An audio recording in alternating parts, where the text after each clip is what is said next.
detail. They've devised a game plan to kind of slough off Daniels and make him shoot from the outside. As a result, they've been able to pack it in on all the other guys. And then offensively, Brunson got him off to the 19-point first quarter. Karl-Anthony Towns got him going in the second half. He had a great second half, but I was very impressed with the bench. Mike Brown is trusting the bench guys to come in, get meaningful minutes. They all produced, and that really helped put the game away in that fourth quarter, the way the bench played in the fourth. Jordan Clarkson had 8 points in the game. Deuce McBride, a couple of big threes in the fourth quarter. Let's go across the street and join Alan Hahn, who's standing by with Jalen Brunson. Alan, take it away. All right, Jalen, the most important thing is starts to a playoff series. How important was it to get off to this kind of a start? Very important. I mean, for us to come out and do what we did and start the way we started, I think it was big time for us. We know they're going to come back next game, more prepared, with more fight. So just every day to match intensity. You looked incredibly locked in to start this game. You made your first 6 shots, 19 points in the first quarter. How were you feeling? Felt good, but then that tailed off. I mean, I got to continue to have that same focus, fix my mechanics a little bit, but it's important we got off to that start. All right, maybe you tailed off, but then Karl-Anthony Towns picked it up in that second half. What did you see from him, and how important is it to have that balance, you and him both playing at your best? Very important. I mean, in the first quarter it was me, in the second half he was big time for us. So regardless of whose time it is, my turn, her turn, whoever, we're going to continue to play off each other and just find a way to win. All right, congratulations on the win. Thanks so much, Jalen. Appreciate it. Thank you. All right, back to you, Bill. All right, Alan, thanks. So it's interesting. When Brunson scored the 19 in the first quarter, again, the most points ever scored by a Knick in the first quarter of a playoff game. Wow. Towns was really involved in setting him up on a lot of those sequences. 100%. You know Atlanta was going to come out and try to take away passing angles and passing lanes for the Knicks, so they needed a pressure release valve. Karl-Anthony Towns, you get him the ball, you can work off him, a lot of backdoor cuts, easy layups, a lot of misdirection type plays, because I don't think Atlanta was prepared for Karl-Anthony Towns doing as much initiating of the offense as he was. That just goes to show how the Knicks can adjust on the fly in a game. I also love what Jalen said. The Knicks, all they did was hold home court. They held serve. That's it. This Hawks team, they're going to come out like they're shot out of a cannon in Game 2. They know they have to get Game 2. The Knicks have to be prepared for a team that's going to make some adjustments, and they're going to go after this Game 2 because the Knicks still have to defend home court in Game 2. Wally, Jalen Brunson finished the game with 28 points. He's tonight's New York State Lottery Power Player. So 19 in the first quarter, 28 points for the game. Yeah, and he set the tone. I thought it was great. And the ball was really moving, and you see they were taking the ball out of Jalen's hands and making him play off the ball. So if he plays off the ball at times, he can shoot and score, catch and shoot no matter what. Knocked down a couple big threes, couple of them in transition. This one, misdirection, where Daniels, a miscommunication on the pick and roll. Jalen makes him pay. But I just love that Jalen came out and he was aggressive. That's the bottom line. In the playoffs, you cannot hold anything back. You have to be the aggressor in your individual matchup. You have to be the aggressor overall as a team. And I thought the Knicks did a great job of that this game, led by their captain, Jalen Brunson. Most first quarter points for a Knick in playoff history. Brunson now number 1. Previous record was 18, scored by Allen Houston back in 1998. Couple of things that also jump off the stat sheet. Number 1, we talked about pace in the pregame. Atlanta wants to play fast. It was the Knicks who had 22 fast break points to the Hawks 13. And also from the free throw line, the Knicks outscored the Hawks by 13. Hawks made 12 free throws. Knicks made 25. That's playoff basketball. The game's normally going to slow down in the playoffs. You're going to be a lot more locked in defensively. You're going to control possessions and be a lot more focused. So I thought the Knicks did a great job of executing their offense first and foremost, generated really good shots.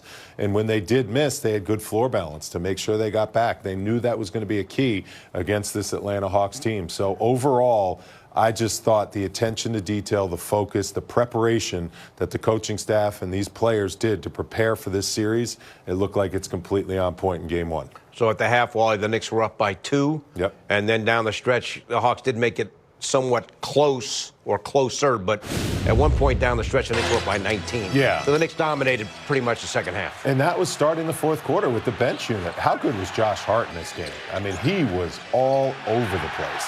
Mikal Bridges, too, just locked in defensively, from the tip, from the start. I mean, that's where you can just see this team and the veteran presence that they have were just ready to be their best in come playoff time. And then Jordan Clarkson, too. I mean, he had a point where he wasn't in the rotation, and then he got back into the rotation. And how about the lift that he gave the bench? I mean, he was great defensively, caught Mitchell Robinson for a lob, and then Deuce McBride, who missed his first couple shots in the first half, hit 2 huge threes in the fourth quarter, and then finds Karl-Anthony Towns for that one. And this is when the Knicks in the fourth quarter just really started to blow the game open. Karl-Anthony Towns didn't do much in the first half. Only had 6 points. Six first half points. But he had a massive second half. I mean, he went off. And you show where they really don't have a matchup for him. I mean, Okongwu's a little undersized, so eventually Towns is going to get his. This is an overall really good workmanlike win for the Knicks, and they got to get back to the lab, though, and be ready for a big-time effort from the Hawks in Game 2. Again, the differential from the free throw line stands out. Knicks won the board battle by 5, and the fast break points going in the Knicks' favor. And that was something we talked about in the pregame. I mean, Atlanta's among the league leaders in pace. You outpace the Hawks.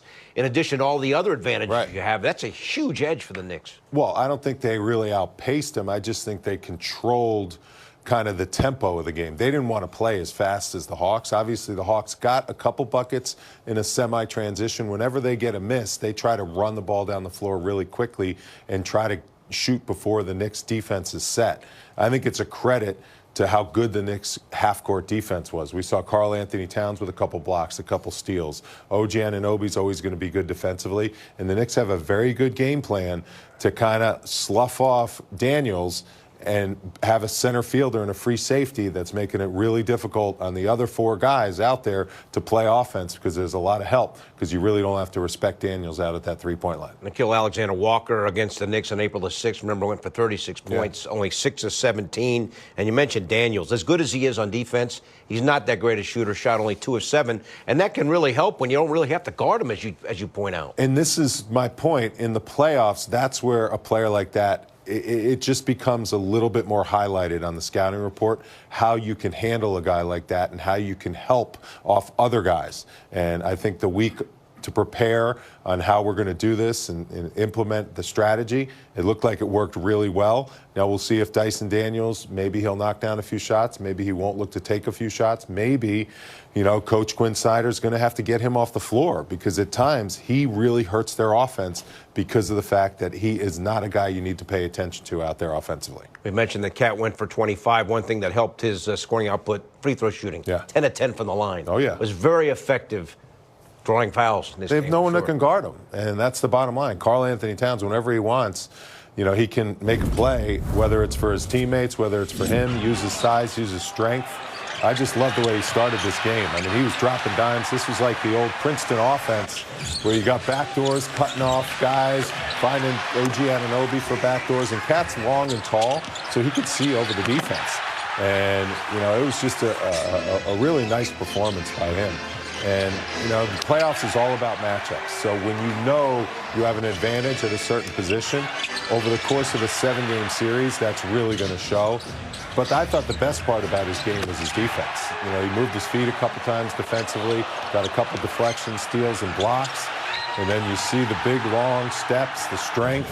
And he was focused in this one. He really was into it. And the threes were going, too. I mean, 3 for 4 from the three-point line. Doesn't shoot a lot of them, but he's got a sweet stroke. And remember, he struggled a little bit early on in the regular season. You always knew that was going to go away, and he was going to knock down his threes, because now that they're kind of organized on offense, the pick and pop is back a big part of the Knicks' offense. He's been knocking that shot down with consistency. All right, so Towns goes for 25. Jalen Brunson goes for 28. Alex Monaco with the fans after the Game 1 win. All right, I'm down here at the 33rd Street watch party. It's absolutely bananas. You see it behind me. The crowd is electric and humming. You see it right here. Can we get a let's go Knicks? Let's go Knicks! Let's go Knicks! Let's go Knicks! Let's go Knicks! Let's go Knicks! Let's go Knicks! There it is. Bill, back to you. All right, Alex is all fired up. The crowd's all fired up. That is awesome. Like, that's what it's all about. The Garden was rocking, and then outside it was packed watching the big screen, I mean, the fans are fired up, and Knicks rewarded them with a nice performance. Game 2 is Monday night. We have hour-long post-game show still ahead. A little bit into that full hour. Much to come. Monica McNutt's perspective is upcoming. Lots of post-game reaction from Mike Brown, also the Knicks locker room. As the Knicks win Game 1 over the Hawks, 113-102. Stay with us, everybody. The Knicks post-game show is presented by Audi. Visit your tri-state Audi dealer today.